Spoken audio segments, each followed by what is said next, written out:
నమస్తే, మీరు చూస్తున్నది టీవీ9. నా పేరు నేత్ర. తెలుగువారి విశ్వవేదిక టీవీ9 వారధికి స్వాగతం. తెలంగాణలో కాంగ్రెస్ గెలిచే ఎంపీ స్థానాలెన్ని? అసెంబ్లీ ఫలితాలు రిపీట్ అవుతాయని హస్తం పార్టీ భావిస్తోందా? 3 ఎంపీ స్థానాల్లో అభ్యర్థుల ప్రకటన ఎప్పుడు? ఇలాంటి అంశాలతో ఇవాల్టి వార్తలో చర్చిద్దాం. మనతో జాయిన్ అవుతున్నారు కాంగ్రెస్ ఎమ్మెల్యే ఆదినారాయణ. హలో అండి, వెల్కమ్ టు ద స్టూడియో. నమస్తే నేత్ర గారు. నమస్తే మేడం. థ్యాంక్ యూ అండి. సో ఎన్ఆర్ఐలు కాల్ చేయాల్సిన numbers 914023490015, 914023490016 and WhatsApp video call number 8006036036. So Adinarayana గారు ఎలా ఉన్నారు? బాగున్నాను మేడం. సో మీరు టీచర్, ఆ తర్వాత రాజకీయాల్లోకి వచ్చారు అండ్ ఇప్పుడు ఫస్ట్ టైం ఎమ్మెల్యే అయ్యారు. ఏం మారింది మీ లైఫ్లో? చాలా అద్భుతం. నా జీవితంలో ఒక గొప్ప రూపకల్పన కాబోతున్నదని నాకు అనుకున్నాను. ఓకే, ఎమ్మెల్యే అయిన తర్వాత బాధ్యతలు పెరుగుంటాయి. సో డిఫరెన్సెస్ ఏం చెప్తారు? టీచర్గా ఉన్నప్పుడు ఎలా ఉంది, ఇప్పుడు ఎమ్మెల్యే అయిన తర్వాత ఎలా ఉంది? టీచర్గా ఉన్నప్పుడు కూడా ఒక బాధ్యతగా పనిచేశాను. సమాజం నవసమాజ నిర్మాణంగా నేను పనిచేశాను. ఓకే, ఆ కోణంలో కూడా రాజకీయాలకు వచ్చిన తర్వాత కూడా కొత్త ఓరవడితో ప్రజలే ఒక సంక్షేమాన్ని ఒక రూపకల్పన ధ్యేయంగా నేను పనిచేస్తున్నాను. నాకు చాలా సంతోషంగా ఉంది, హ్యాపీగా కూడా ఉంది. ఓకే, సో అసెంబ్లీ ఎన్నికల కంటే ఇప్పుడు మీ పార్టీలో ఆత్మవిశ్వాసం పెరిగిందా తగ్గిందా అంటే ఏం చెప్తారు? పెరిగిందని చెప్పబోతా ఉన్నా. ఓకే, ఎందుకనంటే గత 10 ఏళ్ల పాలనలో బీఆర్ఎస్ ప్రభుత్వం పాలించినటువంటి విధి విధానాలను కూడా ప్రజలు తిరస్కరించి కాంగ్రెస్ పార్టీకి ప్రభుత్వానికి పట్టం కట్టారు. అద్భుతంగా ఈ గడిచిన 4 నెలల కాలంలో మా సీఎం గారు రేవంత్ రెడ్డి గారి సమక్షంలో అద్భుతమైన పాలన అందిస్తూ ఉన్నది. ఓకే, కాబట్టి పెరిగిందని అంటున్నారు. కాబట్టి ప్రజల్లో ఆత్మవిశ్వాసం ఉంది. కాంగ్రెస్ పార్టీ ప్రభుత్వం వల్లనే అనేక సంక్షేమ పథకాలు ప్రజలకి మేలు జరుగుతున్న ఆలోచన మాత్రం కూడా ప్రజల్లో చాలా ఆత్మవిశ్వాసం కలిగి ఉంది. అయితే ఇక్కడ తగ్గిందా అని ఎందుకు అడుగుతున్నామంటే పర్టికులర్గా సో ఎలక్షన్ కోడ్ అమల్లోకి వచ్చింది, హామీలన్నీ అమలు చేయలేకపోయారు కదా. సో ఇది ఒక సాకుగా చూపిస్తున్నారు అని ప్రతిపక్షాలు విమర్శిస్తున్నాం ఇంకోవైపు. దానికోసమే అడుగుతున్నా, ఏమంటారు? హామీల అమలు కాలేదు. ఇచ్చినటువంటి 6 గ్యారంటీ పథకాలు, 6 గ్యారంటీ హామీలు, మహాలక్ష్మి పథకం కావచ్చు, అంటే ఆర్టీసీలో మహిళలకి ఉచిత బస్సు ప్రయాణాన్ని అద్భుతమైన పథకాన్ని ప్రవేశపెట్టడం జరిగింది. అదేవిధంగా 200 రూపాయల యూనిట్ లోపట గృహజ్యోతి పథకం కూడా అద్భుతమైన పథకాన్ని ప్రవేశపెట్టడం జరిగింది. అలానే గతంలో ఉన్నటువంటి ఆరోగ్యశ్రీ 5 లక్షల నుండి 10 లక్షలకు పెంపుదల చేయడం జరిగింది. అద్భుతమైన కార్యక్రమం అంటే ఇచ్చినటువంటి 6 గ్యారంటీ పథకాల్లో 5 గ్యారంటీ పథకాలు కూడా అమలు చేయడం జరిగింది. దీనిలో బాగా ప్రజలు కూడా చాలా ఆనందాన్ని వ్యక్తం చేస్తూ ఉన్నారు. ఓకే, మీకోసం కాలర్స్ వెయిట్ చేస్తున్నారండి, మాట్లాడదాం. ఫస్ట్ కాలర్తో మాట్లాడదాం. హలో, నమస్కారం అండి. నా పేరు విలాస్ జంబులా, న్యూజెర్సీ, అమెరికా నుంచి మాట్లాడుతున్నాను. నమస్తే. హలో అండి, బాగున్నారా? బాగున్నా సార్. సార్ నాది స్టేట్ క్వశ్చన్ అండి. తెలంగాణలో బీజేపీకి ఓటు వేయకుండా కాంగ్రెస్కి ఎందుకు వేయాలి ఒకటి. తర్వాత ఎందుకంటే మాకు ఇక్కడ నుంచి చూస్తే ఏంటంటే భారతదేశం కానీ మోడీ గారు వచ్చిన తర్వాత కొంచెం ఎన్ఆర్ఐలకి కొంచెం విలువ పెరిగింది. సో ఎక్కడ వెళ్ళినా పాజిటివ్ టాక్ ఉంది. సో తెలంగాణలో ఏంటంటే టీఆర్ఎస్ పోవాలి, బీఆర్ఎస్ పోవాలని చెప్పేసి కాంగ్రెస్కి ఓటేశారు. బట్ నేషనల్గా చూస్తే బీజేపీకి ఓటేస్తే బాగుంటుంది అన్నది మా ఒపీనియను. సో అది ఒక క్వశ్చను. రెండో క్వశ్చన్ వచ్చేసి ఓటుకు నోటు కేసు ఉంది కదా, అది ఇప్పటివరకు ఇంకా ఏమీ తేలలేదు. ఆ కేసు ఉందా ఇంకా లేదా, అసలు ఏమైంది? అంటే ఇది చాలా రోజులు అవుతుంది కదా, గత కొన్ని సంవత్సరాల నుంచి. అది ఎక్కడి వరకు వచ్చింది మీరు చెప్పగలుగుతారా? అదేవిధంగా లిక్కర్ కేసులో కవిత గారు అరెస్ట్ అయ్యారు. ఇంకా కాళేశ్వరం కేసు అంటే రేవంత్ గారు బాగా మాట్లాడతారు, బాగా చెప్తారు, కానీ వాళ్ళ మీద ఇప్పటివరకు ఎలాంటి చర్యలు లేవు. అంటే అంతకుముందు చూస్తే రేవంత్ గారు ఒక నైట్లోనే అరెస్ట్ చేసి తీసుకెళ్లి జైల్లో వేసి బయటికి రాకుండా చేశారు. బట్ మీరు ఇప్పటివరకు 100 రోజుల పాలన అయిపోయింది, ఇంకా ఇదంతా అయిపోయినా కూడా తప్పు చేశారు అని బద్లాం చేస్తున్నారు, అది చేస్తున్నారు. కానీ కేటీఆర్ మీద కానీ, కవిత మీద కానీ, లేదా కేసీఆర్ గారి మీద, ఆరు మంత్రివర్గంలో వాళ్ళు తప్పులు చేశారు, అవినీతి పరులు అని మీరు నిందలు వేస్తూ ఇప్పటికీ వాళ్ళని మళ్ళీ బీఆర్ఎస్లో ఉన్న వాళ్ళందరినీ మీరు జాయిన్ చేసుకుంటున్నారు. అంటే వాళ్ళు మంచి వాళ్ళ మీరు సర్టిఫికేట్ ఎలా ఇస్తున్నారు? వాళ్ళు దొంగలు అంటారు మీరే, మళ్ళీ వాళ్ళందరినీ మీరే జాయిన్ చేసుకుంటారు. అంటే ఇది కొంచెం గందరగోళంగా అనిపిస్తలేదా మీకు? అంటే మేము ఇక్కడ నుంచి చూస్తున్నప్పుడు అసలు ఏం జరుగుతున్నాయి అనేది ఒకటి బాధగా ఉందండి. దీన్ని మీరు ఎలా జస్టిఫై చేస్తారు? Thank you. Right, first question తీసుకుందామండి. బీజేపీకి కాకుండా కాంగ్రెస్కి ఎందుకు ఓటేయాలి? నేషనల్ వైడ్ చూస్తే బీజేపీయే బెస్ట్ అని అనిపిస్తోంది. బీజేపీని కాకుండా మిమ్మల్ని ఎందుకు చూస్ చేసుకోవాలని అడుగుతున్నారు. థ్యాంక్ యూ, మంచి ప్రశ్న అడిగారు సార్. కాంగ్రెస్ ప్రభుత్వాన్ని బలపరచాలన్న ఆలోచనతో ప్రజలందరూ కూడా ముక్త కంఠంతో ఈరోజు ముందుకు వస్తూ ఉన్నారు. గతంలో కాంగ్రెస్ ప్రభుత్వం హయాంలోనే దేశం అత్యున్నతంగా ప్రతిభను కనబరిచిన ఆలోచనతో ఈరోజు కాంగ్రెస్ పార్టీకి పట్టం కట్టాలన్న ఆలోచనతో కూడా ఈరోజు ముందుకు వస్తూ ఉన్నారు. కాబట్టి ఖచ్చితంగా తెలంగాణలో ఏదైతే కాంగ్రెస్ పార్టీకి ప్రభుత్వం ఏర్పడే దిశగా ప్రజలు ఆశీర్వదించారో, రాబోయే పార్లమెంట్ ఎలక్షన్లో మా నాయకుడు రాహుల్ గాంధీ గారిని ప్రధానమంత్రిగా చేయడమే ప్రధాన ధ్యేయంగా ఈరోజు దేశం అంతా చూస్తూ ఉందని కూడా నేను చెప్తా ఉన్నా. బట్ నెక్స్ట్ ఓటుకు నోటు కేసు ఏమైంది అని అడిగారండి. ఓటుకు నోటు కేసు వ్యవహారాన్ని ప్రభుత్వం కూడా పూర్తి స్థాయిలో సమీక్ష చేయబోతూ ఉంది. దాంట్లో అవాస్తవాలను తెలుసుకొని ఖచ్చితంగా దాన్ని సమీక్ష చేసి అవాస్తవాన్ని ఎండగట్టే ప్రయత్నం కూడా ప్రభుత్వం చేయబోతుందని చెప్పి తెలియజేస్తాం. రైట్, నెక్స్ట్ లిక్కర్ స్కామ్ గురించి కూడా ఆయన ప్రస్తావించారు. లిక్కర్ స్కామ్ ఇప్పుడు మనం చూస్తే దేశంలో ప్రబంధనం సృష్టించినటువంటి ఒక లిక్కర్ స్కామ్. దీన్ని కూడా మరి కేంద్ర ప్రభుత్వం తీసుకున్న నిర్ణయాల్లో కానీ, అదేవిధంగా కాంగ్రెస్ ప్రభుత్వం కూడా చాలా కట్టుదిట్టమైన ఏర్పాట్లతో ఉందని కూడా తెలియజేస్తా ఉన్నాం. రైట్, ఫైనల్లీ ఆయన పార్టీ జాయినింగ్స్ గురించి కూడా మాట్లాడారండి. అంటే విమర్శిస్తున్న వాళ్ళని మళ్ళీ మీరు పార్టీలో ఎందుకు సాధారణంగా ఆహ్వానించి తీసుకుంటున్నారు అని.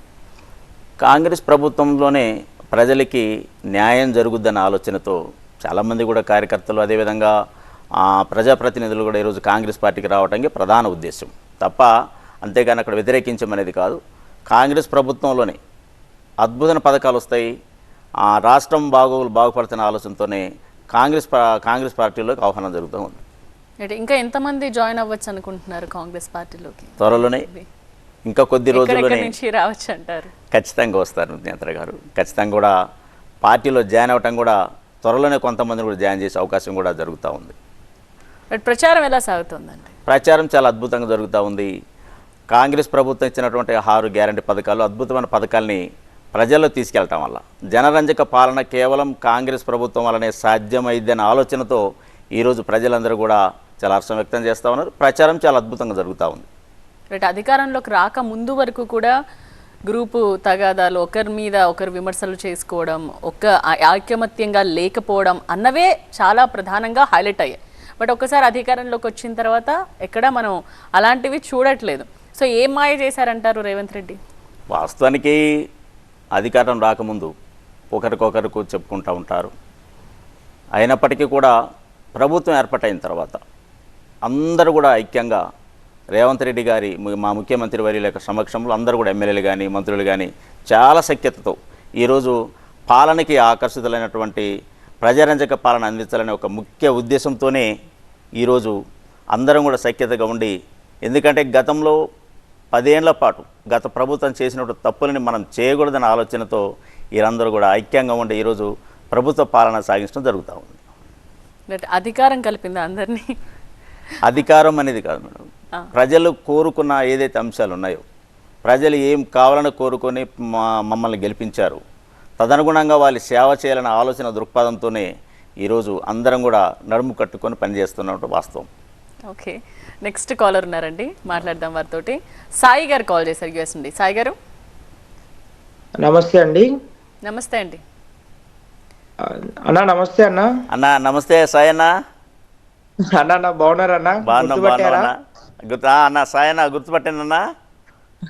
అన్న Indian overseas Congress youth committee member నన్న. అన్న ఎలా ఉన్నారన్నా? మన అశ్వరావుపేట ప్రజలందరూ మీ యొక్క పాలనలో చాలా బాగున్నారన్నా. అన్నా నేను NICIలో పని చేశాను, యూత్ కాంగ్రెస్ లో పని చేశానన్నా, మళ్ళీ ఇండియన్ ఓవర్సీస్ కాంగ్రెస్ లో ఇప్పుడు పని చేస్తున్నానన్నా. Okay okay. నేను కూడా మీ ఓటర్నే. నేను కూడా అశ్వరావుపేట డీలిమిటేషన్ అయిన 2009 నుండి ఎందరో మంది ఎమ్మెల్యేలు వచ్చారు వెళ్ళారన్నా, అది మనందరం చూసాము. కానీ నిజంగా అశ్వరాపేటకు ఏమి కావాలో ఆ అశ్వరాపేట నాడి ఏందో అనేది కేవలం మీ ద్వారానే అది కంప్లీట్ అవుతుందనే విషయం మాత్రం యావత్ అశ్వరాపేట ప్రజలు గమనించి మీకు గెలిపించారన్న అదే విధంగా మీరు పనిచేస్తున్నారన్న దానికి మేము we are very thankful to you జారే అన్న. అన్న ఏమైనా క్వశ్చన్ అడగాలని ఉందా అండి మీకు? లైక్ క్వశ్చన్ ఏమైనా ఉందన్న ఉందండి, ఉంది మేడం, ఉంది మేడం. అడగండి అన్న. అన్న ఫస్ట్ క్వశ్చన్ ఏంటంటే అన్న, మనము ఎన్నో కొట్లాడి నేను కూడా మీ యొక్క ఓటర్గా నేను కూడా ఎన్ఐసిలో పనిచేసినాను, యూత్ కాంగ్రెస్ లో పనిచేసినాను కాబట్టి నేను కూడా ఒక తెలంగాణ కాంగ్రెస్ కరుడు కట్టిన కాంగ్రెస్ వాదినన్న. దీంట్లో మనం తెచ్చుకున్న కాంగ్రెస్ ప్రజాపాలనలో నిజమైన కార్యకర్తకు అన్యాయం జరుగుతుందన్న. అన్న ఇప్పుడు మన చంద్రగొండ మండలం అయితేంది, పక్కన దమ్మపేట అయితేంది, మళ్ళీ మన బుల్కల్పల్లి అయితేంది, ఈ ఏరియాలో వాస్తవంగా కొంతమంది అప్పుడప్పుడు మన పార్టీలో అధికారం వచ్చిన తర్వాత కానీ లేకపోతే మన పార్టీలో వచ్చినప్పుడు వాళ్ళ డామినేషన్ ఎక్కువ అవుతుంది అనే విషయం నా వరకు కూడా వస్తుంది అన్న. సాయి గారు ఈ పాయింట్ ఒకటేనా? సారీ ఇంటరప్ట్ చేస్తున్నందుకు. ఈ పాయింట్ ఒకటేనా, ఇంకేమైనా అడగదలుచుకున్నారా? స్ట్రైట్ ఫార్వర్డ్ గా సింపుల్ గా అడిగారా అండి? చాలా మంది కాలర్స్ వెయిట్ చేస్తున్నారు, అందుకని ఓకే మేడం, అందరికీ అవకాశం ఇద్దాం. Thank you Sayanna. ఓకే, ఖచ్చితంగా సాయన్న. మీరు అడిగినటువంటి ఏదైతే ప్రశ్న ఉందో, నా కొరకు అహర్నిశలు కష్టపడి ఎవరైతే కష్టపడ్డ కార్యకర్తలు ఎవరైతే ఉన్నారో వారిని అందరిని కూడా హక్కును చేర్చుకొని వారిని ఖచ్చితంగా చూసే బాధ్యత నేను తీసుకుంటాను. ఎందుకంటే నా గెలుపుకు నాంది పలిగినటువంటి కార్యకర్తలు నేను ఎప్పుడు కూడా వదులుకోను. పాత కొత్త అనేది కాదు, అందరినీ కూడా మిళితం చేసుకొని ఎవరైతే గ్రామ స్థాయిలో నా కొరకు పనిచేసినటువంటి క్యాడర్ని అందరినీ కూడా నేను మిళితం చేసుకొని ఖచ్చితంగా వారిని హక్కును చేర్చుకుంటానన్న సాయన్న. అది మాత్రం నేను పాటిస్తానని కూడా చెప్తామన్నా. ఇక కరీంనగర్, హైదరాబాద్, ఖమ్మం ఎంపీ అభ్యర్థుల ప్రకటన ఎప్పుడు ఉండొచ్చు అంటారు? ఒక్కరోజు 24 గంటలు మాత్రమే ఉంది నేత్ర గారు. కేవలం ఒక 24 గంటల లోపటే అభ్యర్థి కూడా పేరు ప్రకటన కాబోతా ఉంది. ఎందుకనంటే త్వరలోనే ఈరోజు కూడా జరిగినటువంటి ఖర్గే గారి సమక్షం జరిగినటువంటి మీటింగ్లో కానీ, అటు పొంగులేటి శ్రీనివాసరెడ్డి గారు కానీ, అదేవిధంగా బట్టి గారి వారి సమక్షంలో కూడా మరి మీటింగ్ చేయడం జరిగింది. కేవలం 24 గంటల లోపటే అభ్యర్థిని ప్రకటించడం కూడా జరుగుతూ ఉంది. ఓకే, ఏమైనా హింట్ ఇవ్వబోతున్నారా 24 గంటల ముందే టీవీ9లో మీరు ఏ పేర్లు రావచ్చు అని? అది అధిష్టాన నిర్ణయం వారి వద్ద ఉంది. వారి ఏదైనా ప్రకటించవచ్చు. ఎవరైతే తర్వాత ఏ విధంగా ఉంటుంది సిచ్యువేషన్? చాలా అద్భుతం. పేరు ప్రకటించగానే అభ్యర్థి ఎవరైనా సరే పార్టీకి కట్టుబడి అందరూ కూడా కార్యకర్తలు పనిచేస్తారు. మేమంతా కూడా పార్టీ అభ్యర్థిని ఎవరైతే అధిష్టానం ప్రకటిస్తుందో అధిష్టానం ప్రకటించిన అభ్యర్థి మేము ఖచ్చితంగా గెలిపించే ప్రక్రియలో ముందుకుంటాం. మీరు ప్రచారంలో గ్రౌండ్ లెవెల్లో తిరుగుతూ ఉన్నారు కాబట్టి అధికారంలోకి వచ్చిన తర్వాత పరిస్థితి గురించి జనం ఏం మాట్లాడుతున్నారండి, ఏమంటున్నారు? నేను ఎలక్షన్ ముందు కూడా ప్రతి గ్రామానికి వెళ్ళేటప్పుడు చాలామంది ఆహ్వానం పలికారు. అంటే మీ నాయకత్వం మాకు కావాలి, మీరైతే చాలా ప్రజలకు దగ్గరగా ఉండి పనిచేస్తారని ఆలోచనతో నన్ను కూడా అత్యధిక మెజార్టీతో నా నియోజకవర్గ ప్రజలు నన్ను గెలిపించారు. దాన్ని సాధించే దిశగా నేను ముందుకు సాగుతా ఉన్నా. 30,000 మెజారిటీ వచ్చింది. అవును మేడం. ఓకే. ఎందుకనంటే నాకు కూడా ఎంతోమంది కార్యకర్తలందరూ కూడా వెన్నుతట్టి నన్ను ముందుకు లేపారు. ప్రజలకి పని చేయాలనే ఆలోచనే తప్ప వారికి ఏం కావాలో వాళ్ళ యొక్క ప్రణాళికలు ఎలా ఉన్నాయో వాళ్ళకి ఆలోచన కూడా దగ్గరికి వెళ్ళి పని చేయాలని తపనతో నేను ప్రయాణం చేస్తా ఉన్నా. భవిష్యత్తులో కూడా శబాష్ అనే విధంగా నా నియోజకవర్గాన్ని రాష్ట్రంలో మేటిగా అంటే మొదటి స్థానంలో ఉండేటట్టు ప్రయత్నం మాత్రం నేను ముఖ్యమంత్రి రేవంత్ రెడ్డి గారికి బహుమతికి ఇవ్వాలని మాత్రం నేను కోరుకుంటున్నాను. అంటే టీచర్కి జనరల్గానే అది ఉంటుందేమో, ఫస్ట్ ర్యాంక్, సెకండ్ ర్యాంక్ అన్నట్టు. సో మీరు పాలిటిక్స్లో కూడా అదే ఫాలో అవుతున్నారా? వాస్తవానికి ఒకసారి ఓటమి చెందిన తర్వాత వాస్తవానికి క్రీడల్లో నేను వ్యాయామ ఉపాధ్యాయుని. ఒకసారి ఓడిపోయిన తర్వాత మరొకసారి గెలవడానికి కొన్ని టెక్నిక్స్ ద్వారా మళ్ళీ తరపితి పొందుకొని వస్తూ ఉంటాం. అలానే ఆ రాజకీయాలకి టీచర్కి రాజకీయాలకి టీచర్కి దూరం ఉన్నప్పటికీ కూడా టీచర్గా ఉన్నప్పుడు కూడా నేను సామాజిక సేవ చేసేవాడిని. అదే ఆలోచన నేను పాఠశాలలో హాస్టల్లో పనిచేసేటప్పుడు చాలామంది విద్యార్థులు నేను పాఠశాలకు తరలించే ప్రక్రియలో ఒక సైకిల్ మీద కట్టుకొని గూడెలలో ఆదివాసీ గూడెలలో పిల్లల్ని తరలించుకొని తీసుకొస్తూ ఉండే. నేను బాగా అబ్జర్వ్ చేసేవాడిని. అంటే ఎందుకు ఇంత వెనుకబాటు ఉందనేది బాగా గమనించాను. అది కేవలం ఒక రాజకీయంగా ఒకవేళ వెళ్తే మనం ఇన్ని గ్రామాలని అభివృద్ధి పరచొచ్చన్న ఆలోచన ఆ రోజు నాకు తట్టింది. ఆ తట్టడం నేను రాజకీయాలకు వచ్చిన ఈరోజు వచ్చినప్పటి నుంచి మీరు అక్కడ ఏమైనా మార్పు తీసుకొచ్చారా? నేను రాజకీయాలకు రాకముందు గత 10 ఏళ్ళు అంటే గెలవక ముందు 2014లోనే నేను ఎమ్మెల్యేగా పోటీ చేశాను. మొదటిగా ఓటమి చవి చూసిన 10 ఏళ్ల పాటు ఎక్కడ కూడా రాజకీయం వదలకుండా ప్రజలు కోరుకున్న విధంగా ప్రజలకి మమేకం పనిచేస్తూ వచ్చినాను. అదేవిధంగా ప్రజలు ఏం కావాలని కోరుకున్నారో కూడా ఈ 10 ఏళ్ల పాటు చేసినటువంటి ఏదైతే డ్రాఫ్టింగ్ తయారు చేసిన ఎమ్మెల్యే అయిన తర్వాత నేను ఏం చేయాలని కూడా ఒక యాక్షన్ ప్లాన్తో భవిష్యత్తులో ముందుకు వెళ్ళబోతున్నాను. All right. ఇక డిసెంబర్ 9లోగా రుణమాఫీ చేస్తా, బ్యాంకులకు వెళ్ళి 2 లక్షల రుణం తెచ్చుకోండి అన్న రేవంత్ రెడ్డి. ఆగస్టు 15 అంటున్నారు. సో ఇది ఏంటి, ఎంపీ ఎన్నికల్లో ఓట్ల కోసమే అంటారా? రుణమాఫీ అంటే తెలంగాణ రాష్ట్రం ఏర్పడిన తర్వాత మరి గత 10 ఏళ్లలోపు బీఆర్ఎస్ ప్రభుత్వం చేసినటువంటి ఏదైతే అస్తవ్యస్త పాలనకి మరి ధీటుగా పనిచేయాలన్న ఆలోచనతో కాంగ్రెస్ ప్రభుత్వం ఉన్నప్పటికీ అనేక అప్పులతో మరి వెనకబడినటువంటి తెలంగాణ దీన్ని కాస్త గతంలో జరిగినటువంటి తప్పులను సరిదిద్దుకుంటూ మరి ముందుకెళ్ళేటటువంటి దశలో కాస్త వెనకబడి ఉంటాం వాస్తవమే. మాట ఇవ్వటం మాట వాస్తవమే. కానీ నిదానంగా మరి డిసెంబర్ ఆనాడు చెప్పినటువంటి మాటకి అదేవిధంగా ఆగస్టు నెలలో ఇచ్చేటటువంటి రుణమాఫీ ఖచ్చితంగా కట్టుబడి ఉంటుంది. కాబట్టి ఇచ్చినటువంటి హామీలు నెరవేర్చే విధంగా మాత్రం కాంగ్రెస్ ప్రభుత్వం ధీటుగా ఉంటుంది. ముఖ్యమంత్రి రేవంత్ రెడ్డి సమక్షంలో అద్భుతమైన పాలన అందించబోతా ఉంది. బట్ ఎంపీ అరవింద్ చేస్తున్న వ్యాఖ్యల మీద మీ కామెంట్ ఏంటండి? అంటే లైక్ రేవంత్ సమర్థుడు బీజేపీలోకి వస్తాడు అంటే ఆయన వ్యాఖ్యానిస్తున్నారు కదా, దాని గురించి మీరేమంటే? ఓకే, అరవింద్ అన్నకి నేను ముఖ్యంగా ధన్యవాదాలు తెలియజేస్తా ఉన్నా. ఎందుకంటే రేవంత్ రెడ్డి గారు సమర్థుడని వారే కితాబు ఇచ్చారు. ఎందుకనంటే నిజంగా వాస్తవానికి రేవంత్ రెడ్డి గారు సీఎంగా సమర్థుడు. ఈరోజు మరి ప్రభుత్వాన్ని దిట్టగా అద్భుతంగా పాలించడంలో సమర్థుడు. ఎందుకంటే రేవంత్ రెడ్డి గారి వల్లనే, అంటే ముఖ్యమంత్రి రేవంత్ రెడ్డి గారి వల్లనే ఈరోజు రాబోయే కాలంలో కూడా ఈ 5 ఏళ్లలో అద్భుతమైన పథకాలతో ముందుకు తీసుకెళ్లేటటువంటి కార్యక్రమాన్ని ముఖ్యమంత్రిగా తీసుకెళ్ళబోతూ ఉన్నారు. కాబట్టి వారు వెన్ను విరచకుండా ప్రభుత్వాన్ని పాలన అద్భుత పాలన అందించే విధంగా మాత్రానికి ముందుకు తీసుకెళ్లే దశలో ఉన్నారు. అసెంబ్లీలో ఆ ఎన్నికల్లో వచ్చిన రిజల్ట్స్ మళ్ళీ రిపీట్ అవుతాయన్న భావిస్తున్నారా, లేకపోతే ఏమనుకుంటున్నారు మీరు? అద్భుతంగా రాబోయేటటువంటి పార్లమెంటు ఎన్నికల్లో 13 నుండి 15 సీట్లు మాత్రాన్ని గెలవడం ఖాయం. ఎందుకంటే ప్రజలు ఆశీర్వదిస్తారు. ఇచ్చినటువంటి పథకాలని అద్భుతంగా ప్రజల్లోకి తీసుకెళ్తున్న యొక్క ప్రజల్లో ఒక ఆత్మస్థైర్యం ఏర్పడింది. ఖచ్చితంగా 13 నుండి 15 సీట్ల మధ్య గెలవడం మాత్రం ఖాయం. ఓకే, ఎందుకు ఆశీర్వదిస్తారు అనుకుంటున్నారు? అంటే మెయిన్ పాయింట్ ఏమని చెప్తున్నారు మీరు? ఆ రోజు మాట కాంగ్రెస్ ప్రభుత్వం ఏర్పడితేనే 6 గ్యారంటీ పథకాలతో ముందుకు రావడం జరిగింది. ఇచ్చినటువంటి 6 గ్యారంటీ పథకాల్లో కూడా 5 గ్యారంటీ పథకాలు అద్భుతంగా ప్రవేశపెట్టడం జరిగింది. కాబట్టి ప్రభుత్వం వస్తేనే, కాంగ్రెస్ పార్టీకి ఓటేస్తేనే ఇచ్చినటువంటి హామీలు నెరవేర్చే పార్టీకి ప్రభుత్వం కేవలం కాంగ్రెస్ పార్టీ అనే ఆలోచనతో మరి కాంగ్రెస్ పార్టీ ఇచ్చినటువంటి ఎవరైతే ఎంపీ అభ్యర్థులు ఉన్నారో వారిని గెలిపించాలనే ఆలోచనతో మాత్రానికి ప్రజలు మాత్రం ఉన్నారు.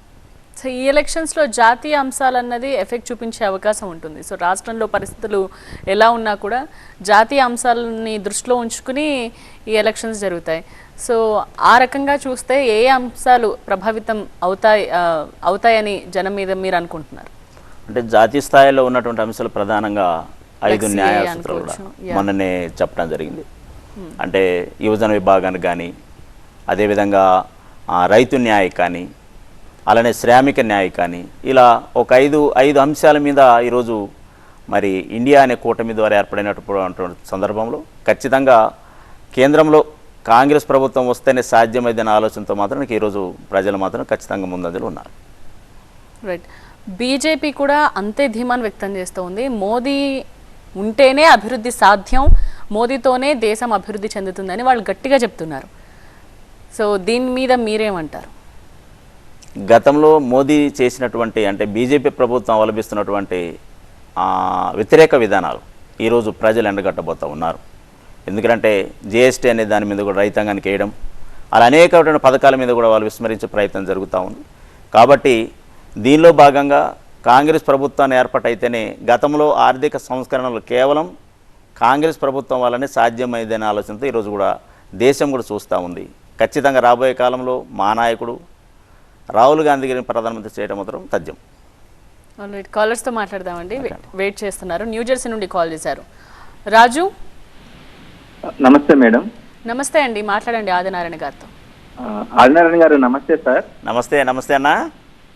నేను మీకు కాల్ చేయడంలో ముఖ్య ఉద్దేశం ఏంటంటే, ఒకటి మిమ్మల్ని అభినందించటం, అన్న. రెండోది మీకు ఒక సూచన చేయటం. అన్న, ఫస్ట్ అభినందన ఏంటంటే, మీరు ఎలక్షన్స్ లో పోటీ చేస్తున్నప్పుడు ఇక్కడ మా ఫ్రెండ్స్, న్యూ చేస్తున్న ఫ్రెండ్స్ అందరు డిస్కషన్ వచ్చేది, ఆదినారాయణ చాలా మంచోడ్రా, చాలా మంది గ్రామీణ ప్రాంతాల్లో ఆదివాసీ గూడాల్లో ఎవరికే హెల్త్ ఇష్యూ వచ్చినా అన్న ముందుండి ఎంతో కొంత చేసుకొని ప్రతి హాస్పిటల్తో మాట్లాడి చేస్తారు. చాలా గ్రామాల్లో కొంత కుటుంబాల్లో అయితే అన్న ఫోటో ఉంటుంది, దేవుళ్ళ పూజిస్తారు. ఇట్లాంటి మంచిని గెలిపించాలరా అని చెప్పేసి మా మధ్య ఒక టాక్ వచ్చింది.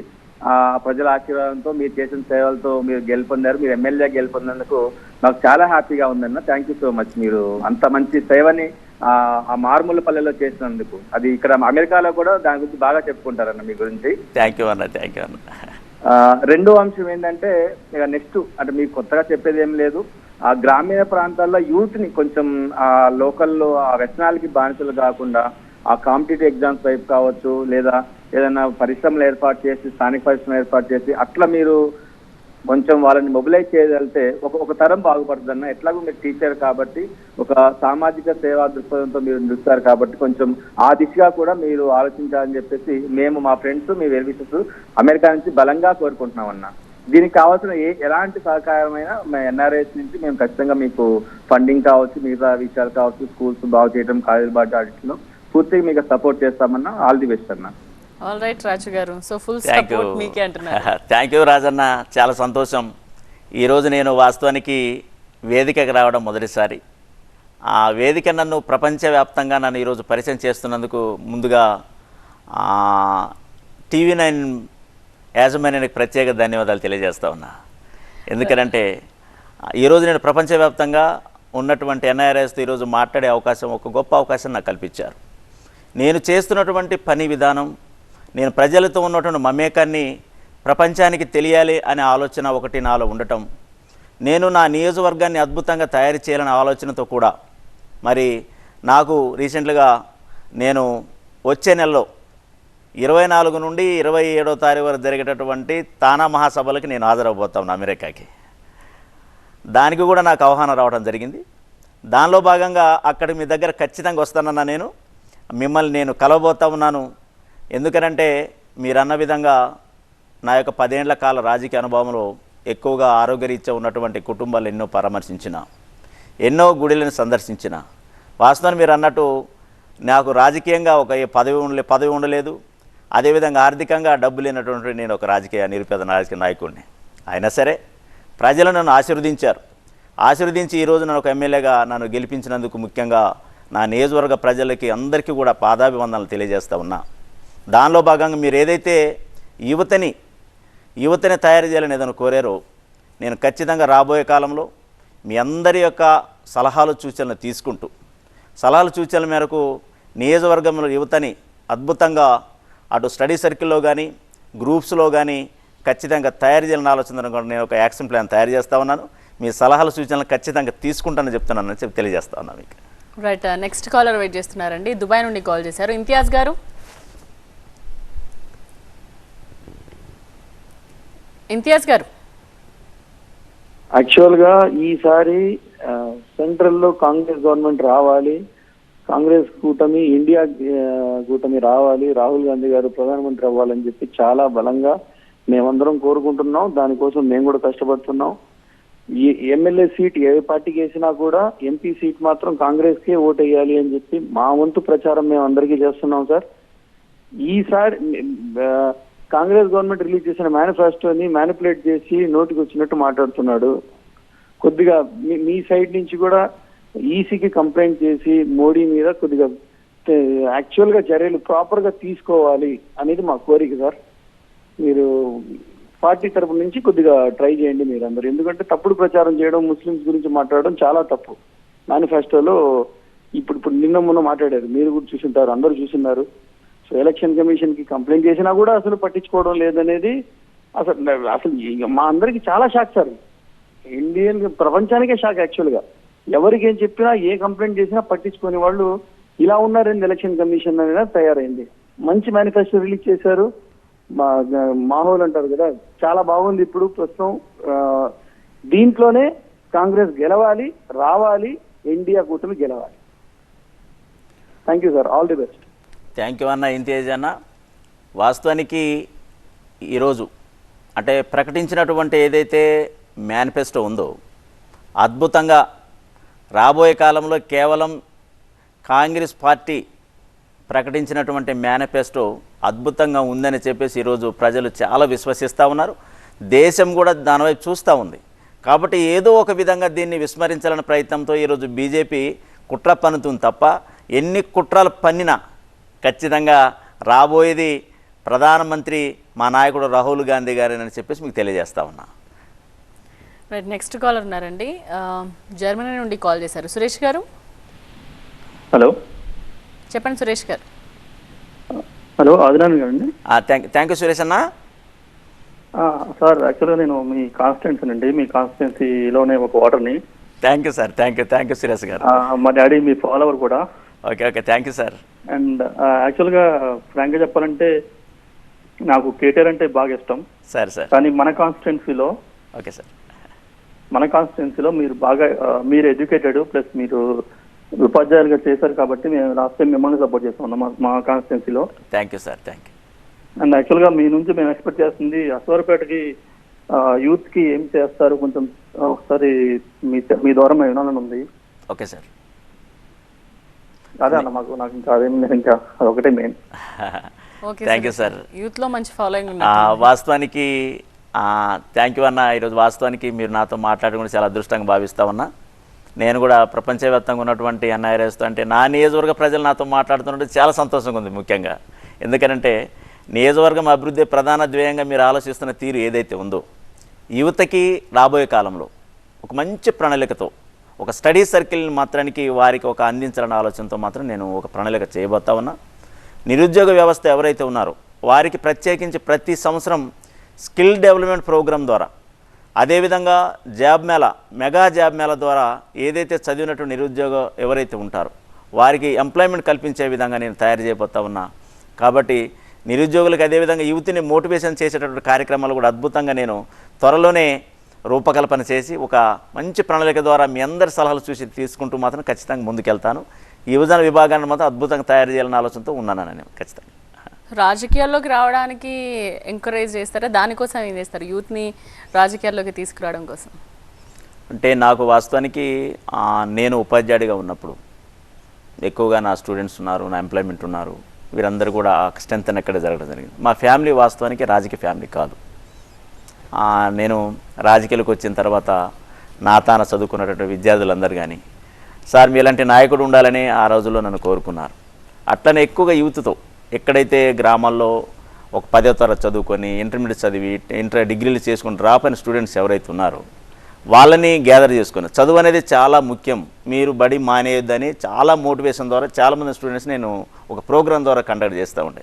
అట్లా ఎక్కువ మంది యూత్తో చదవాలి నాకు కావటం, అదేవిధంగా వాళ్ళని ఒక మోటివేటెడ్గా తయారు చేసే ఒక ప్రక్రియలో మాత్రం నేను ముందుకెళ్ళటం వల్ల ఎక్కువ యూత్ నన్ను ఆకర్షిస్తూ ఉంటారు. ఓకే, నెక్స్ట్ కాలర్ వెయిట్ చేస్తున్నారండి. కాలిఫోర్నియా నుండి కాల్ చేశారు మహేష్ గారు. నమస్తే సార్, ఒక 2 క్వశ్చన్స్ ఉన్నాయి. థ్యాంక్ యూ మహేష్ గారు. చెప్పండి సార్. ముఖ్యంగా ఈ గవర్నమెంట్ స్కూల్స్ కొన్ని కాదు, యాక్చువల్లీ చెప్పాలంటే స్టేట్ వైడ్ గా గవర్నమెంట్ స్కూల్స్ ని అప్గ్రేడ్ చేసే దిశగా కాంగ్రెస్ పార్టీ ఏమైనా ప్రయత్నం చేస్తుందా? ఎందుకంటే చాలా వరకు గ్రామాల్లో ఉన్నటువంటి మండలాల్లో ఉన్నటువంటి స్కూల్స్ లో సరైనటువంటి సదుపాయాలు లేక చాలా వరకు చెప్పాలంటే కొన్ని గ్రామాల్లో స్కూల్లో అసలు సరైనటువంటి వసతులు లేవు. రూములలో ఏంటంటే కుక్కలు వచ్చి పడుకుంటాయి. పిల్లలు అసలు స్కూల్కి వెళ్ళి కూర్చోవాలంటే భయపడతారు. అది మా గ్రామంలో ఉంది ఆ ప్రాబ్లం, అందుకని చెప్తున్నాను. సో సెకండ్ ఏంటంటే గవర్నమెంట్ హాస్పిటల్స్ కూడా చెప్పాలంటే చాలా వరకు సరైన వసతులు లేక, మెడికల్ ఎక్విప్మెంట్ లేక, అంటే below middle class people, poor people cannot afford the corporate hospital expenses. కాబట్టి గవర్నమెంట్ హాస్పిటల్ను కూడా చాలా వరకు అప్గ్రేడ్ చేయాలండి. సో ఆ దిశగా మీరు మీ నియోజకవర్గంలో ఏమైనా ప్రణాళిక, యాక్షన్ ప్లాన్ ఉందా? స్టేట్ వైడ్ గా కాంగ్రెస్ పార్టీకి అలాంటి ప్రణాళిక ఏమైనా ఉందా? ఉంటే చెప్పండి. Thank you. థ్యాంక్ యూ అన్న, థ్యాంక్ యూ. వాస్తవానికి నేను వ్యాయామ ఉపాధ్యాయుడిని. నేను ఎమ్మెల్యేగా గెలిచిన తర్వాత పాఠశాలలు అంటే నా మొదటి ప్రాధాన్యత విద్య, తర్వాత వైద్యం, తర్వాత గ్రామాల యొక్క మౌలిక వసతుల రూపకల్పన తయారు చేయాలని ప్రధాన ధ్యేయంగా నేను ఎంచుకున్నటువంటి మొదటి ప్రాధాన్యత. విద్య పరంగా చూస్తే ఈరోజు మొన్నే మా సీఎం గారు రేవంత్ రెడ్డి గారు 2 కోట్ల రూపాయలు కేవలం నా నియోజకవర్గానికి అభివృద్ధికి కేటాయించమని చెప్పేసి ఇవ్వడం జరిగింది. ప్రతి పాఠశాలలో ఏదైతే టాయిలెట్స్ కానీ, రిపేర్ వర్క్స్ కానీ, అదేవిధంగా వాల్స్ కానీ వాటికి నేను కేటాయించడం జరిగింది. ఎందుకనంటే పాఠశాల మీరు అనుకున్నట్టు ఖచ్చితంగా కూడా పాఠశాల అభివృద్ధిగా ఉండాలంటే, అంటే విద్యార్థులు మంచిగా చదవాలంటే పాఠశాల మంచిగా ఉండాలి అనే ఆలోచనతో మంచి రూపకల్పన చేయడం జరిగింది. వచ్చే జూన్ కల్లా పాఠశాలలు చాలా అందంగా తీర్చిదిద్దాలన్న ఆలోచనతో మాత్రం నేను ఉన్నాను. అదేవిధంగా మీరు అడిగిన రెండో ప్రశ్న వైద్యం. వాస్తవానికి వైద్యం అనేది చాలా అవసరం కూడా. ఏజెన్సీలో గిరిజన గూడెల్లో చాలామంది కూడా అనారోగ్యం బారిన పడినప్పుడు సుదూర ప్రాంతంలో ఉన్నటువంటి అటు ఖమ్మము లేక హైదరాబాదు తరలించే పరిస్థితి. కానీ నా నియోజకవర్గంలో అశ్వరాపేట హెడ్ క్వార్టర్లో ఉన్నటువంటి 30 పడకల ఆసుపత్రిని 100 పడకల ఆసుపత్రికి పెంచమని కూడా నేను ముఖ్యమంత్రి గారిని కోరడం జరిగింది. త్వరలోనే 100 పడకల ఆసుపత్రిగా చేసే ప్రక్రియ కూడా చేయబోతా ఉన్నాం. అదేవిధంగా వైద్యాన్ని కూడా ప్రతి ఇంటికి చేర్చాలనే మా ఆలోచనతో మాత్రం నేను ఉన్నాను. నెక్స్ట్ కాలర్ ఉన్నారండి, జింబాబ్వే నుండి కాల్ చేశారు. రవి గారు. నమస్తే మేడం. నమస్తే అండి, మాట్లాడండి ఆదినారాయణ గారితో. నమస్తే అండి ఆదినారాయణ గారు. నమస్తే రవి గారు. నమస్తే సార్. నా పేరు కర్లపూడి రవి అండి, మొద్దులగూడెం నుంచి. రవి గారు నమస్కారం. బాలు వాళ్ళ తమ్ముడు. చెప్పండి. హలో రవీంద్ర చెప్పండి. మీరు ఇప్పుడు ఎలా అయితే ఉంటారో త్రూ అవుట్ 5 years ఇలాగే ఉంటే మళ్ళీ మీరే కంపల్సరీ వస్తారు. Thank you. అండ్ మన నియోజకవర్గానికి వచ్చేసరికి మనకి పామాయిల్ ఎక్కువ కాబట్టి మన దగ్గర రిఫైనరీ లేదండి. ఓకే. పామాయిల్ రిఫైనరీ ఒకటి ఏర్పాటుకి కృషి చేయాలి మీరు. ఓకే. అండ్ నెక్స్ట్ వచ్చేసి మన దగ్గర కొబ్బరి బోర్డు కూడా లేదండి. ఓకే. అదొకటి.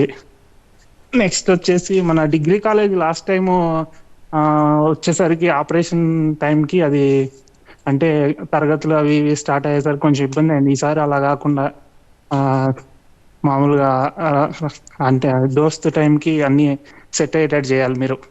ఓకే ఓకే రవి గారు, ఖచ్చితంగా. ఓకే రైట్ రవి గారు. థ్యాంక్ యూ రవి గారు. ఎందుకంటే మన ప్రాంతవాసి, నా గ్రామానికి ఒక 7 కిలోమీటర్ల దూరంలో ఉన్నటువంటి రవి గారు. మన ప్రాంతం అంతా కూడా రైతాంగ ప్రాంతం. మన ప్రాంతంలో ఎక్కువగా పామాయిల్ రైతులు ఎక్కువ ఉన్నారు. పామాయిల్ తోటల విస్తీర్ణం కూడా ఎక్కువే. దానికి ఏదైతే మీరు రిఫైన్డ్ ఆయిల్కి సంబంధించిన ఫ్యాక్టరీ గతంలో సిద్దిపేట ప్రాంతంలో తరలించడం జరిగింది కొత్తగా. కానీ ఉన్నటువంటి అశ్వరాపేట అలాగే అప్పరావుపేటలు మన ప్రాంతంలో పామాయిల్ ఎక్కువ నడుస్తూ ఉంది. కాబట్టి రిఫైన్డ్ ఆయిల్ ఫ్యాక్టరీ రావాలని నేను సీఎం గారు కూడా నేను ప్రతిపాదన పంపించడం జరిగింది. ఖచ్చితంగా కూడా దానికి సానుకూలంగా వారు ఉన్నారు. త్వరలోనే మరి పూర్తిగా విధి విధానాలు కూడా వారికి నేను అందించబోతా ఉన్నా. రైట్. అంటే మీ నియోజకవర్గం నుండి చాలా మంది అక్కడ నుంచి ఫోన్ చేస్తున్నారంటే వలస వెళ్ళిన వాళ్ళు చాలా మంది ఉన్నట్టున్నారు. అంటే త్రినేత్ర గారు, అంటే మా ప్రాంతం నుండి ఎక్కువగా అంటే వాళ్ళు మళ్ళీ వెళ్లకుండా మీరు ఇక్కడ అవకాశాలు కల్పించాలి. మరి అంటే ఏదైనా అభివృద్ధి కావాలి కదా మేడం. అంటే అక్కడ ఉన్న నా నియోజకవర్గం గురించి వాళ్ళ సొంత ఊరు గురించి కూడా ఆలోచిస్తున్నారంటే కాస్త వారు కూడా తోడ్పాటు ఉంటుందని అనుకుంటామన్నా. భవిష్యత్తులో కూడా నియోజకవర్గం అభివృద్ధికి వాళ్ళు ఖచ్చితంగా తోడ్పాటు అందిస్తారని కూడా కోరుతా ఉన్నా నేను. రైట్. నెక్స్ట్ కాలర్ వెయిట్ చేస్తున్నారండి, ఫ్లోరిడా నుండి నరేష్. హలో, నమస్కారం అండి. నమస్తే అండి, ఆదినారాయణ గారితో మాట్లాడండి. హలో ఆదినారాయణ గారు. సార్ మీరు యాక్చువల్ గా స్టూడియోకి రావడం చాలా గ్రేట్ అండి. ఎమ్మెల్యే ఉండి మీరు మళ్ళీ చదువుకొని మీరు కూడా చాలా నిరుపేద నుంచి వచ్చి మీరు చాలా డౌన్ టు ఎర్త్ కూడా ఉండడం జరుగుతుందండి. మీరు ఇటువంటి ఒక కల్చర్ ని మీరు ఒకటి తీసుకురావాలండి. ఏది ఎమ్మెల్యేస్ లాగా వచ్చి మా ఎన్ఆర్ఐ వాళ్ళతోటి కానీ లేకపోతే అక్కడ ఉన్న తెలంగాణలో ఉన్న ప్రజలతోటి డైరెక్ట్ గా మాట్లాడితే వాళ్ళు మాట్లాడారు. మా ఎన్ఆర్ఐలే కాదండి, చాలా వాళ్ళ సమస్యలు కూడా ఉన్నాయి అక్కడ కూడా. వాళ్ళతో కూడా మాట్లాడితే మీకు చాలా బాగుంటదండి ఫ్యూచర్ కూడా. అది మంచి కల్చర్. నా 2 క్వశ్చన్లు అండి. ఏంటనంటే మీరు వ్యాయామ ఉపాధ్యాయులు అని అన్నారండి. మా నాన్నగారు కూడా టీచర్, తెలుగు టీచర్. బట్ ఇది వచ్చి మనము ఇండియా లోపల ఏదన్నా ఉంది అని అంటే ఓన్లీ క్రికెటే ఉందండి. మన వాళ్ళకి హాకీ అప్పుడప్పుడు ఆడతారు కానీ ఏది ఉన్నా కానీ మనకు క్రికెటేనండి. పిల్లలకు ఇది వాళ్ళు కింద నుంచి పడుకొని ఆడడము, ఎగిరి ఆడడము, బాక్స్ క్రికెట్ అట అదట ఇదట, దాంట్లో చాలా ఇన్నోవేషన్స్ చేస్తున్నారు. కింద పడుకొని ఎన్నెన్నో చేస్తున్నారు, విసిరేయడము అది ఇది.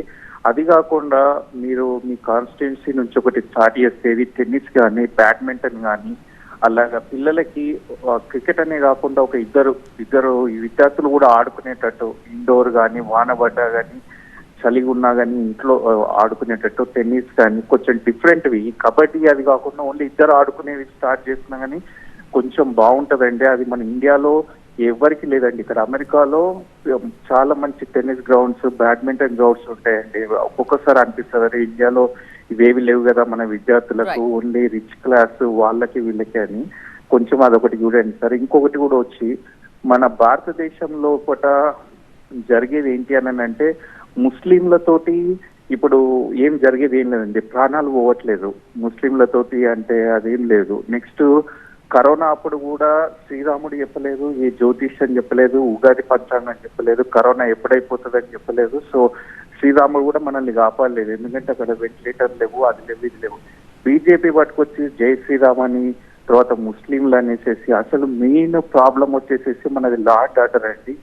దాదాపు 5 కోట్ల కేసులేమో పెండింగ్ లో ఉన్నాయి. అది కావాలి అని అంటే 100 సంవత్సరాలు పడతాయి అనుకుంటా. ఇది మీకు ఈ టాపిక్ మేబీ హై లెవెల్ అనుకుంటాను. బట్ మీరు కొంచెం మీ కాంగ్రెస్ ప్రభుత్వానికి వస్తే ఈ కోర్టు లా అండ్ ఆర్డర్ ని కొంచెం సరిగా వేస్తే ప్రాణాలు ఎవరైతే రాజకీయ నాయకులు పలుకుబడి ఉండి కబ్జాలు చేసి కిడ్నాపులు చేసి చంపేస్తున్నారో అవన్నీ తగ్గుతాయండి.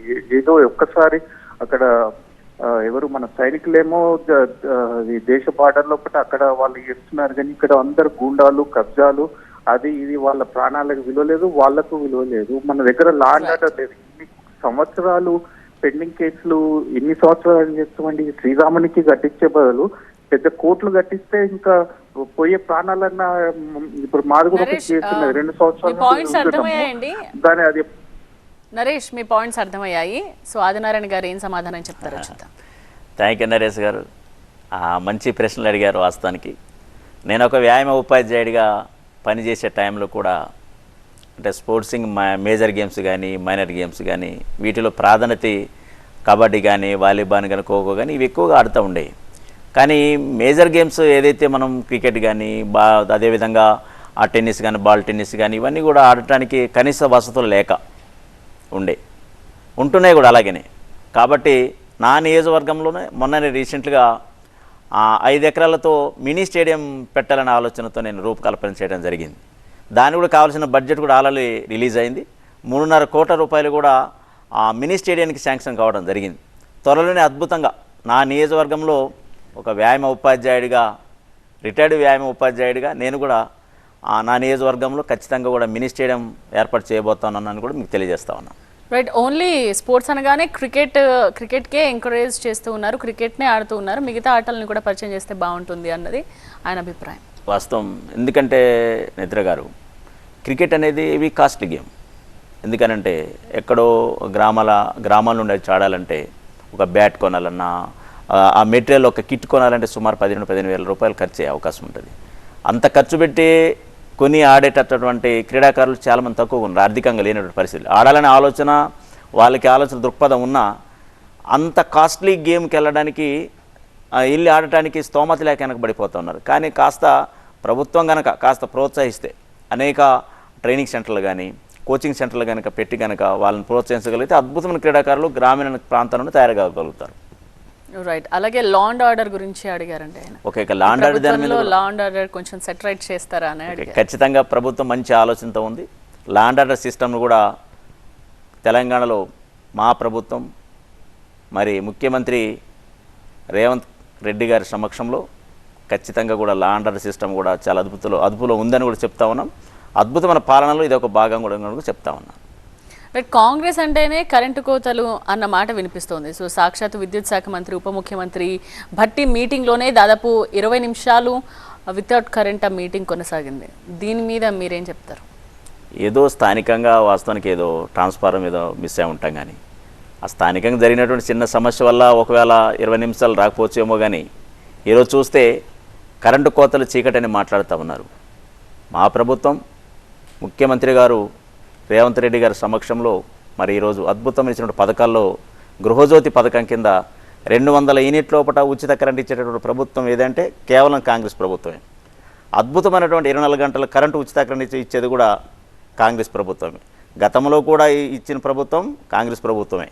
కాబట్టి ఏదో అక్కడ స్థానికంగా జరిగినటువంటి చిన్న తప్పిదం ఏదన్నా ఆ సమస్య వల్ల ఉత్పన్నం ఉంటుంది తప్ప రైతులకి 24 గంటలు ఇచ్చేటటువంటి కార్యక్రమాన్ని కూడా ప్రభుత్వం చేపట్టబోతా ఉంది. అలాగే పార్లమెంట్ ఎన్నికల్లో కాంగ్రెస్ ఓడిపోతే ఉచిత ప్రయాణం మహిళలకు బస్సుల్లో ఆగిపోతుంది అని చెప్తూ ఉన్నారండి. అంటే ఆపేద్దామని ఆల్రెడీ ఫిక్స్ అయి ఉన్నారా? అది ప్రశ్న వాస్తవం.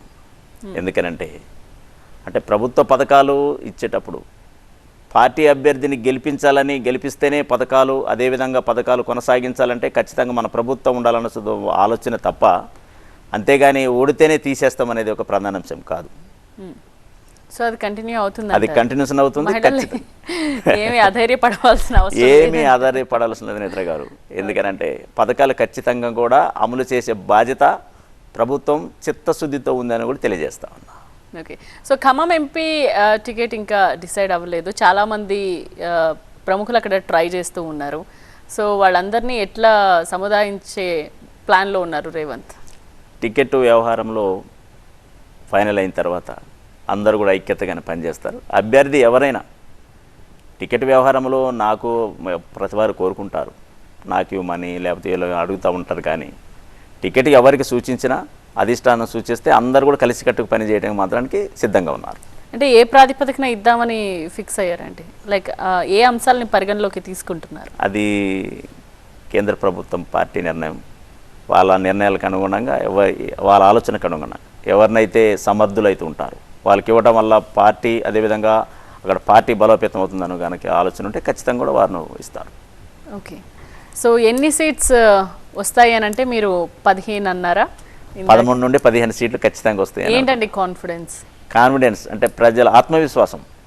కేవలం కాంగ్రెస్ పార్టీ ప్రభుత్వం వల్లనే సాధ్యమైందనే ఆలోచనతో ప్రభుత్వ ఏర్పాటుగా ప్రజలందరూ ఆశీర్వదించారు. ఆ కోణంలో రాబోయే కాలంలో ఖచ్చితంగా కూడా కాంగ్రెస్ ప్రభుత్వం వల్లే సాధ్యం అవుతుంది అనే ఆలోచనతో ఈరోజు ఖచ్చితంగా కూడా 15 మందిని గెలిపించడానికి మాత్రానికి సిద్ధంగా ఉన్నారు.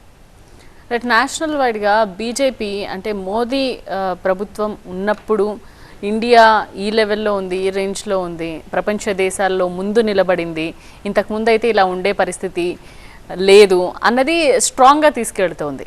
సో మోదీ ఉంటేనే ఇండియా ముందుకు వెళుతుంది అన్న మాటని వాళ్ళు పదే చెప్తూ ఉన్నారు. దీన్ని మీరు ఏ రకంగా, ఎంత గట్టిగా ఖండిస్తున్నారు? లేకపోతే దీనికి ప్రత్యామ్నాయంగా మీరు ఏం చెప్తున్నారు? ఖచ్చితంగా మోదీ గారు చేసినటువంటి వైఫల్యాలు కూడా చాలా చెప్పొచ్చు. గతంలో రైతులను కూడా వ్యతిరేకించినటువంటి ప్రభుత్వంగా మనం చూడొచ్చు. కానీ కాంగ్రెస్ ప్రభుత్వం గతంలో పరిపాలించినప్పుడు మన్మోహన్ సింగ్ గారు ఆర్థిక మంత్రిగా ఉన్నప్పుడు చాలా సలహాలు సూచనలతో కూడా జరిగినటువంటి, ప్రధానమంత్రిగా ఉన్నప్పుడు కూడా చాలా ఆర్థిక పరిపుష్టిని చూసినటువంటి మన దేశం. కేవలం కాంగ్రెస్ ప్రభుత్వం ఇండియా వస్తేనే, గెలిస్తేనే ఖచ్చితంగా కూడా మన దేశం ముందంజలో ఉంటుందనే ఆలోచనతో ఈరోజు దేశవ్యాప్తంగా మాత్రానికి ఓటర్లు ఆలోచిస్తూ ఉన్నారు. ఖచ్చితంగా కూడా రాబోయే కాలంలో మా నాయకుడు రాహుల్ గాంధీ గారిని ప్రధానమంత్రి చేయాలనే ఆలోచనతో మాత్రమే ఉన్నారు. ఓకే. సో చూస్తారన్నమాట ఖచ్చితంగా నేత్ర గారు. ఓకే. బీఆర్ఎస్ సిచ్యువేషన్ ఏంటంటారు? బీఆర్ఎస్ ఎన్ని గెలుస్తుందంటారు? అది బీఆర్ఎస్ అనేది నేను దానికన్నా చెప్పకంటే ముందు నా ఏదైతే 17 సీట్లలో 15 సీట్లు మాత్రం ఖచ్చితంగా కాంగ్రెస్కి వస్తేనే మాత్రం చెప్పగలను. ఓకే. అయితే రేవంత్ ఏక్నాథ్ షిండే అని బీఆర్ఎస్ నుండి విమర్శలు వినిపిస్తూ ఉన్నాయి, బీజేపీలోకి వెళ్ళిపోతారు, హేమంత్ బిశ్వ శర్మ అవుతారు అని వాళ్ళందరూ కూడా చెప్తూ ఉన్నారు. సో దానికి మీరేమంటారు? అంటే బీజేపీకి వెళ్ళంత అవసరం ఏమొచ్చిందంటారు? ఆ ప్రశ్న అసలు దానికి సమాధానం కాదు. అంటే బీజేపీకి వెళ్ళి అక్కడ ఏమొస్తుంది? అంటే ఇక ఆల్రెడీ కాంగ్రెస్లో రాష్ట్రాలని పరిపాలించినటువంటి నాయకత్వంగా ముఖ్యమంత్రిగా ఉన్నారు.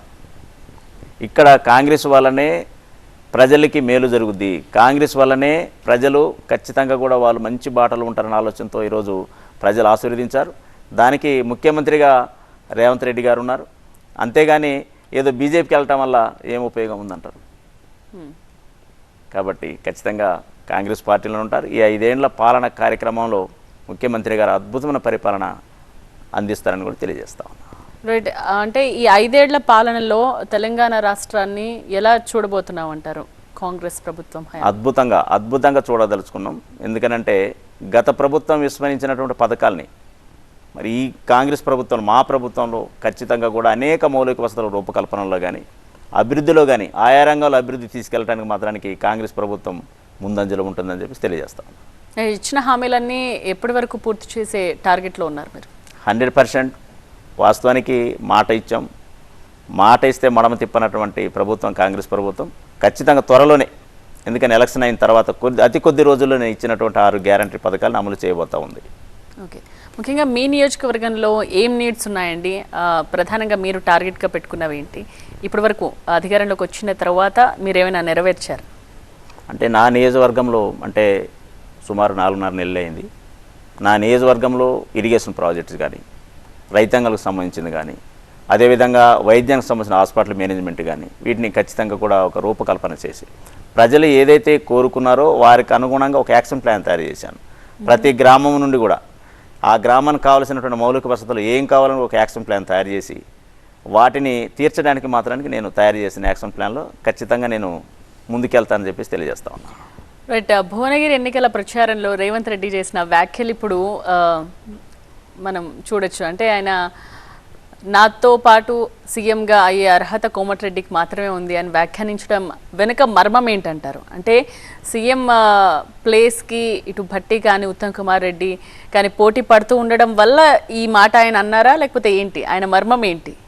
అంటే అర్హులు అనే మాట అక్కడ అందరూ కూడా అర్హులు అనేది వారు ముఖ్యమంత్రి గారి ఆలోచన.